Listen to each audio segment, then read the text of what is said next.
Hi, Mickey. Hey, Bob. How you doing? Pretty good. Good. I want to show you a video clip quickly of an MSM talking head.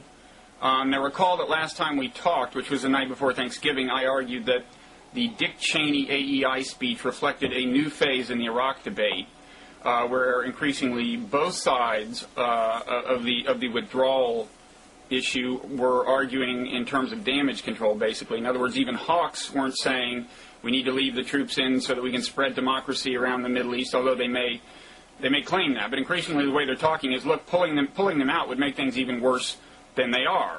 Okay, right. Now with that as background, let me show you what Mark Shields said 4 days later, 4 days after we had that discussion on the PBS NewsHour.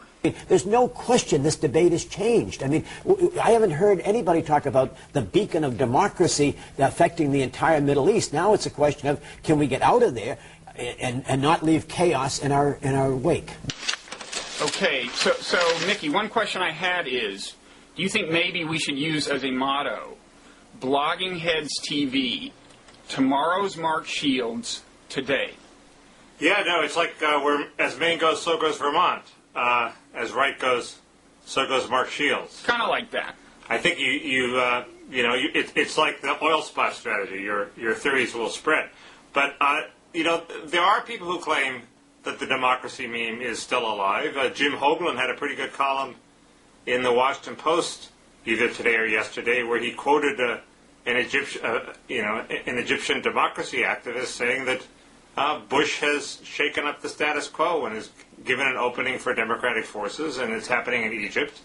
And he said it was like Napoleon's invasion of Egypt. It shook up the Middle East, and good things can result from it. Well, my general experience is when you find people who are saying things like in the Middle East, they're people who are specifically trying to curry favor with the Bush administration at that moment. But he was in Washington, so that lends some credence to your theory. Well, anyway, Egypt is one country over which we have some leverage because they don't have oil and we give them a huge amount of aid. In general, I don't think, aside from Egypt, what Bush says has a whole lot to do with what happens, and I think his influence has been immensely overrated in places like Lebanon, and I think it has a lot more to do with technology, as you know, because we've had this argument probably. Well, but this might be a good time to launch a democracy meme when technology can spread it quickly. That was the problem I had with Odom's article. He sort of assumed that it took forever for political development to enable a stable democracy because it took Germany 100 years. Well, maybe now with technology it doesn't take 100 years. Well, I certainly agree with that. And Odom, of course, is the state-of-the-art pro-withdrawal piece in, Foreign Affairs or something? This was in a Neiman publication. Okay. I think we linked to it, but on the site. Okay. No, I agree with that. I just think, to get to his point, I think, invading countries is not, by and large, necessary. I think you should encourage democracy, especially where things are most auspicious. And in Iraq, really, things were least auspicious before the war. There were NGOs that formally rated countries in terms of their readiness for democracy, and Iraq was rated dead last in the Arab world. So, as far as, there are two questions. Should you encourage it rhetorically? Fine, it may help a little, especially in places like Egypt. Should you invade countries? I think not. But for dead last in the Arab world, it's doing pretty well. There's the blowback against the hysteria, we got to withdraw, post-Murtha atmosphere has proceeded apace. Fareed Zakaria has a very sane article in Newsweek saying that yes, we have a right to be mad at Bush, and there should be accountability, but let's look at what we have to do now, and a precipitous withdrawal would be worse than a non-precipitous withdrawal. And the more I thought about that Odom article, the more his best point was that in any country with a strong military, if the democratic institutions aren't developed, eventually the military takes over. And it seems to me that's the biggest threat down the road in Iraq. If we build up the military too quickly, it'll be the strongest institution in society, and some guy will decide he wants to be a strongman. So what are you arguing? We should slow the pace at which we prepare the Iraqi army to take over? that means we should stay around as long as possible to give democratic traditions as long as possible to entrench themselves before we leave it to the Iraqi but just military. about everybody seems to agree that our presence is fuel for the insurgency, is fuel for terrorist recruiters around the Muslim world. But we're pulling back. But presumably, if there's a popular democratic elected Iraqi government that includes Sunnis, and they are not, they're perfectly happy with us doing a slow withdrawal as opposed to a precipitous withdrawal. That will do a lot to unenrage Muslims around the world. So this is if you're saying if Sunnis enter the government peacefully. Yes, and I'm saying that the fact that it takes a while might be a good thing, as opposed to us leaving the Iraqi military in charge, which could lead to a military government. Well, again, it has the downside identified, but there's no point in rehashing that. As far as the Sunnis, we had talked about Jim Pinkerton's piece arguing that we are the only thing stopping the Shiites from slaughtering the Sunnis right now, which is, of course, something we're not getting credit for in the Sunni world by and large, but such is our predicament. But anyway, there was this piece in the Washington Post today where the head of SCIRI, the Supreme Council for the Islamic Revolution in Iraq, one of the main Shiite powers, which has links to at least some factions in Iran, the head of that group was arguing basically, tell me if I'm oversimplifying, the U.S. should get out of the way and kind of hold their coats while they go in and take care of the Sunnis. I mean, what he wanted us to do was give them more arms, which I guess you'd be against given what you just said, and spend our time dealing with countries that aid the insurgency and just let native Shiite troops, by and large, take care of the insurgency. I think he wants more arms for the Badr Brigade, which I would be against, yes. Not for the Iraqi army that we are creating, although maybe there's maybe a fine one and the line. same. I mean, the Iraqi army and the police forces are largely staffed by these militias. I found out today reading somewhere in the newspaper that these police cars have pictures, some of them, of al-Sadr, in the window. In other words, we're not really police. Well, in some cases, they may be one and the same. I agree. The interesting thing about that Washington Post article, I thought, was that they're not going after all the Sunnis. It's not like a genocidal war against Sunnis, although I guess it could degenerate into that.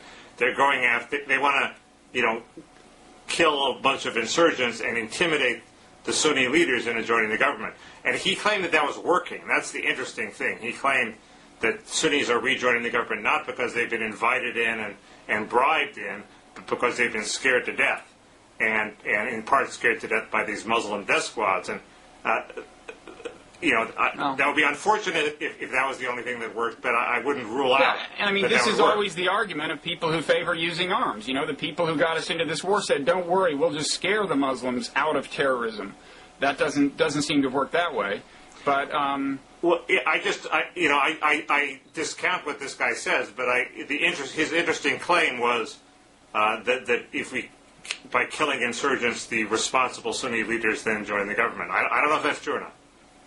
Okay, well, on this, I have a question about the coming presidential race, and it's related to the Iraq issue. McCain is commonly thought to be a real force to be reckoned with, and I'm sure he is. But it seems to me, if the Iraq War continues to look like a bad idea 2 and 3 years from now, he has a problem, and it's this. I mean, people tend to think of him and Chuck Hagel as kind of in the same mode. They're both kind of contrarians, a little maverick. They have these moderate streaks. They appeal to crossover voters. But there's actually a big difference. Chuck Hagel was plainly skeptical of the Iraq War from the beginning. Did he vote against it? No, I think he voted for it. But what McCain not that did, plain, but I believe he was publicly skeptical. He was certainly privately skeptical. I actually had occasion to talk to him. That's just a mirror image of John Kerry. Well, no, not if he was clear about his skepticism in public. But McCain is at the opposite end. I mean, he not only voted for it, he brooked no dissent. He was sure, as McCain always is with his ideas, he was sure this was a great idea. And he was, full throttle for it. And I do think you will be able to go back and look at the things that he said versus the things somebody like Hagel said, and there's a clear distinction. It's going to be, if the war looks like a terrible idea, I think McCain's going to have a harder time distancing himself from it than somebody like a Hagel. I agree, but I don't know if Hagel's going to be the man America's going to turn to. I think then they turn to the Democrats. They both have problems winning the winning the Republican nomination, and maybe you say McCain has fewer problems than Hagel, I guess. Yeah, McCain starts with is tremendously popular across the board. There was a poll taken, the really Terrence poll, a new poll taken that confirmed the common instinct that McCain is wildly popular among Democrats and independents. He's actually lagging a bit among Republicans. But if he can manage to get the nomination, he has a huge, and what you say, what you speculate, a disaster in Iraq doesn't happen. He has a huge open field toward the White House because he's popular with everybody. My joke is he'll be the first guy elected unanimously.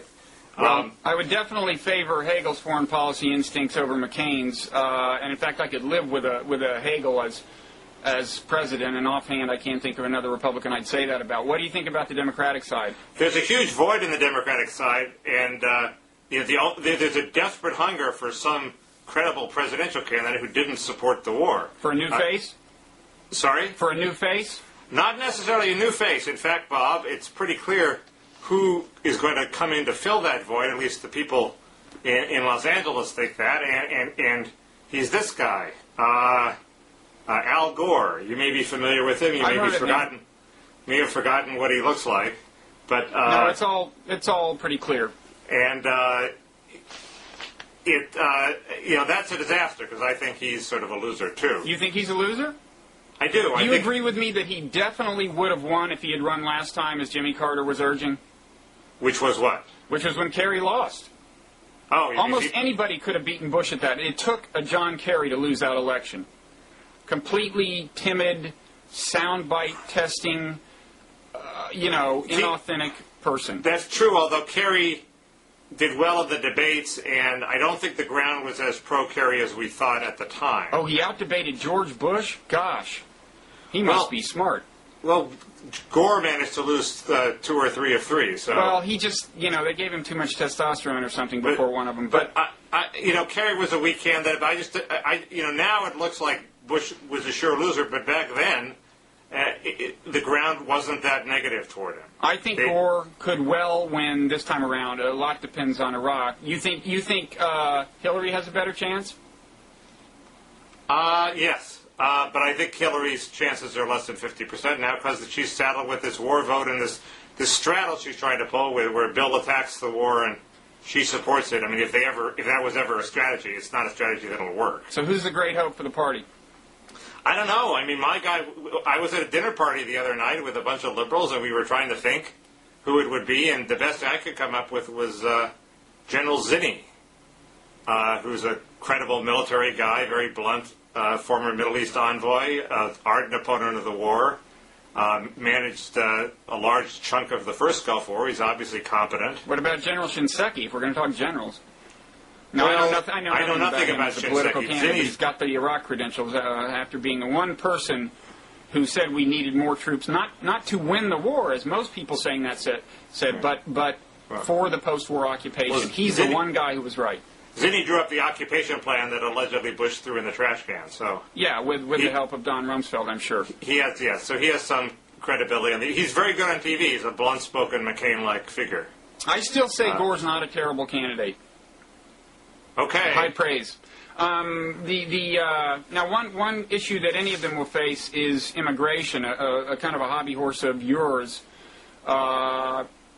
You've lost a lot of sleep over the coming wave of immigrants, or the present wave of immigrants. No, I just see it. I see it similar to welfare reform, where people are telling themselves a bunch of lies, like the biggest lie being, if we grant amnesty to current illegals, that won't act as a carrot to induce all sorts of other people to try to become illegals to get a future amnesty. No, obviously it will. I think and you have to confront that trade-off. That's why you have to find a way to seal the border. I think that's the whole key. And then you can be extremely generous with the ones who are here. If we could seal the borders airtight, we could give every illegal immigrant $1 million, and nobody else would come in because the borders would be sealed tight. But the borders are never going to be sealed completely tight. It's an unprotected border of many, many thousands of miles. And we're just not going to seal it off. Well, that's the thing. I was reading this Fred Barnes piece in the Weekly Standard, and it was talking about, we need more walls. We already have them around urban area. And I was just thinking, look, it seems to me unless you wall the whole thing off, almost what's the point? There must be some point, but I don't know. Well, you used to live in El Paso, so that's where the Mexico and the United States meet most obviously. I see this as almost entirely watched it in make-believe. In other words, Fred Barnes in the Weekly Standard outlines this three-part strategy by which Bush is eventually going to achieve comprehensive immigration reform that involves some sort of amnesty and some sort of, bracero program, some sort of, system of workers who come in by permit. I think that's like a total fantasy. It makes Social Security reform look as easy as passing the National Flag Day Amendment. It's just not going to happen. What it is going to happen is the House is going to pass a very tough border control measure. May not even pass the Senate, but it gives them cover to run for re-election in 2006. It's all watched in make-believe. If it passes, it's not going to have the tough employer sanctions that might make it work. And it may pass the Senate, but that's where it's going to stop. They're not going to move on from there to any sort of comprehensive reform. And well, what is your plan if we can't seal the border? Tougher employee sanctions or employer sanctions? Well, tough employee sanctions and make life less pleasant as opposed to more pleasant for the illegals who are here. So let in lots of immigrants illegally. Yeah, but first of all, I just don't think that's going to do much to stop the tide. The tide seems to increase after each amnesty. The people in Mexico seem acutely aware of what labor market conditions are in the United States. If there are jobs, they come. If there are less jobs, less of them come. I still say the humane thing is do a good job of sealing the border, which I don't think is impossible if you're willing to spend, say, the money we spent on this war. And then you can treat the immigrants here quite humanely and even have a not ungenerous ongoing legal immigration policy. But anyway, it seems to me Bush has kind of a problem here. It seems like last time he was going around to cities like El Paso, where he's going this week, the last time I remember this is in the original election, the 2000 election, and the idea was he speaks Spanish. He's going to bring all these Latinos into the Republican Party. Fred Barnes seems to think that he can handle a tough immigration policy gracefully enough to not slow the drift of Hispanics into the Republican Party. I'm not sure how that works. It seems to me it's good news for Democrats who cherish the Hispanic constituency if Bush gets tough on immigration. No, he's faced with a total contradiction. His idea is that I'll be tough on the border and that'll please the conservatives, and then I can be loose on amnesty and that'll please the Latinos without annoying the conservatives. So that's insane. It's going to rip the party apart. The conservatives are going to bail out as soon as he starts talking about amnesty and letting anybody who pays $2,000 become a citizen. So that's not going to work. And is it a bigger problem for it tears the Democratic Party apart to some extent. Is it a bigger party because, Labor is kind of anti-immigration, whereas... Not so much anymore, because they recruit from the immigrants. So there's been a big shift in that respect. So it's not very divisive for the Democratic Party? It's not that divisive, but... So it's an issue that the Democrats almost intrinsically went on. Well, no, because most people want to control the borders, and half the Democratic Party doesn't want to control the borders. So most people, 51%? I see it like welfare. I think there's huge room for the Democrat who gets to Bush's right on immigration with a non-racist, sensible plan that says, look, we want immigrants, but we want to keep control of our borders. We don't want them driving down the wages of the lowest rung of society, the lowest rung of the labor market. And that person appeals to blacks tremendously. Well, Bush is not going to be the candidate. I don't think it's getting to Bush's right. I mean, it depends on who the Republican candidate is, where the Democrat needs to be for strategic purposes. Well, right, but Bush is going to be president, and you can run to the right of whatever amnesty proposal he proposes. Ultimately, you'll be running against the candidate, I think. So I don't know. Any other thoughts on that? No, I think we'll come back to it. I have a quick question. You forwarded me an email in which somebody, apparently a fan, his advice to us was, stay as funky as you are. And I'm just wondering, is funky a good thing? Because, you do hear people say, that smells kind of funky, and I don't think they mean that in a good way. Is it a good thing? I think funky is a good thing. I was thinking of actually eating a bagel to provide some visual interest. That would be really funky. I wasn't gonna. And then if you let it sit out a while, we'd capture both senses of the word. I wasn't gonna eat and cry at the same time like in that famous video, but it may come to that. Whatever it takes. In our desperate quest for rating. No depth to which I will not stoop. So I'm in favor of fuckiness, although I'm dressed in my California vest today. Oh no, you too? This is going to be so embarrassing. Anyway, Los Angeles formal wear. So this was a relatively short one. People want short too. People want short. They want funky and short. Well, there you go. They've come to the right place. They sure have. Okay, see you around. See you, Bob.